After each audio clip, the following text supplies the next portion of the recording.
Hello, everyone. Today I'm talking about the new movie, Toxic Avenger, that actually was being seen in kind of festivals and cinemas in 2023, but wasn't released until 2025.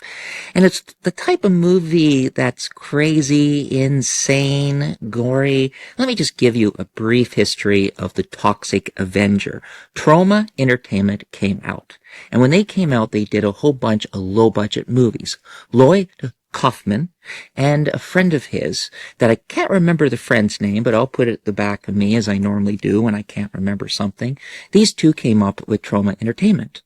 And it was just low-budget, horror, comedy, crazy type of movies made on an extremely low budget. I know I said that several times, but I really mean it when it's on a low budget. And people liked them. They were like cult classics. A whole bunch of these films came out. And then all of a sudden in 1984, Lloyd Kaufman came out with the Toxic Avenger. He came out with this script. And he's like, yeah, this is good. And they put a little bit more money in it, I think, than the other movies they did. And in 1984, it actually came out, but it's on VHS. It didn't come to a lot of small towns. If it did, some little cinemas here and there, and it made a lot of money. Then after that, they made two more Toxic Avenger movies because it had a huge following and a lot of people knew Trauma Entertainment was then because of the Toxic Avenger. So in 1989, they came out with 2 and 3 that both came out the same year on VHS. And like I said, maybe some odd cinemas here and here. Lloyd Kaufman is a great director, and he does great things, and the Trauma Entertainment has been around for a long time. Then in 91, they came out with a cartoon for kids, and it only lasted about 10 episodes, one season, maybe 13 episodes, and never went anywhere. Then some comic books came out and stuff like that, and then it kind of just died off, but it still had a cult following. Even kids started to enjoy the Toxic Avenger when they got older. They watched the gory one, entertainment one, and all that stuff.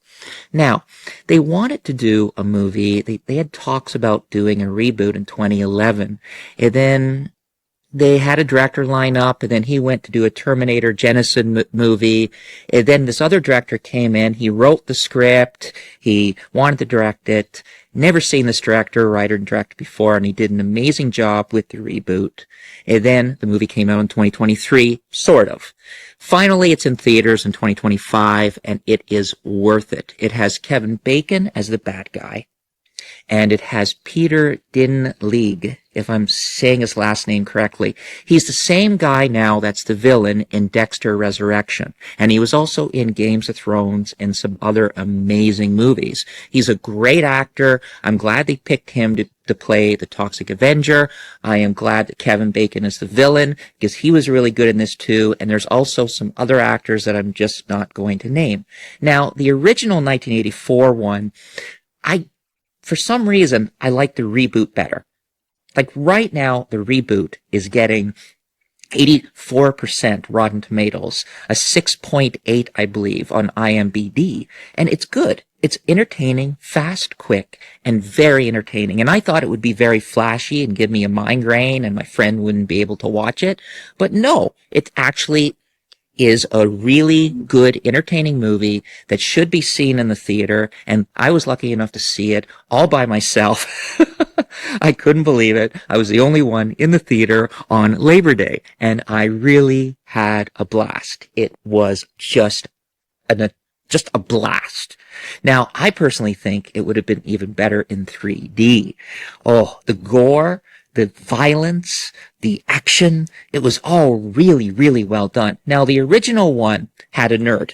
He got bullied, he got thrown in toxic, he became the Toxic Avenger, he cleaned up the town, and he started dating this woman that was blind that I didn't really like. So in this one, right away at the beginning of the film, there's this journalist that wants to take down this company that's throwing toxins in the water, making things toxic and killing people. And it's just terrible what he's doing. So he's trying to prove it. Now this woman comes in and they have the evidence. Then all of a sudden you see these kind of creatures come in. and there's this fight scene and stuff, and the woman gets away and the guy dies. I was like, wow. Then now you see Peter, the actor Peter. He wakes up and you find out he has a son and his wife sadly passed away. So he's the only one, the son is the only one that he has left is him. Then he finds out he only has 6 months to a year to live and he's not covered. And he works for Kevin Bacon. So he tries to talk to him. He says he will help. Then he mocks him. And he gets angry. So he tries to break in and steal money so he can get the drug to save his life so his son will not be alone. Oh, and that scene, there's more that happens there. Whole bunch of things happen when that happens, and he gets thrown into toxic, and he becomes this creature. And when he shows up in town, people are now chasing him like Frankenstein. So he goes in the woods, and then other things happen. Other things happen. Obviously, Kevin Bacon's character wants him dead because now he is fighting crime. He's corruption. There's gore. There's violence. His son doesn't know who he is. There's a whole bunch of other things that happen that you have to see it to really see it. And when I say it's gory, it's sick and it's fun. And it's real special effects. I'm sure there is some CGI that is thrown in, but I personally really like it because it's a fun and entertaining movie with great actors and some scenes that are just incredible and surprises. The dialogue makes you laugh. So it is corny, and they make it is a corny film. I couldn't find out the budget, but it's a very corny film, corny dialogue, serious, not serious. I like that sort of thing. The trailer only shows a little bit, but check it out in the theaters, and I hope they actually kind of form it into 3D. I think it'd be cool seeing body parts flying everywhere. All right, everyone, bye for now. I give this movie a 10 out of 10 because I just have to. I can't see anything wrong with it because it's made the way it's supposed to be made. All right, everyone, bye for now. Check out my other movie reviews, food reviews, and much more. Have an incredible day. And if you've never checked out Trauma Entertainment, they have a lot of other movies too besides the Toxic Avenger. But that was their more popular one. Tons of them. Check them out as well. As you know, Lloyd Kaufman is great as well. And there's just a whole bunch of things to check out with Trauma Entertainment. All right. Bye for now. And I hope they definitely make a sequel to this, and maybe the sequel will be in 3D. Maybe they'll put this on DVD with 3D glasses. Who knows? Bye for now. Have an incredible day. Thank you again for watching. And check out all my other movie reviews and so much more. Bye for now, everyone.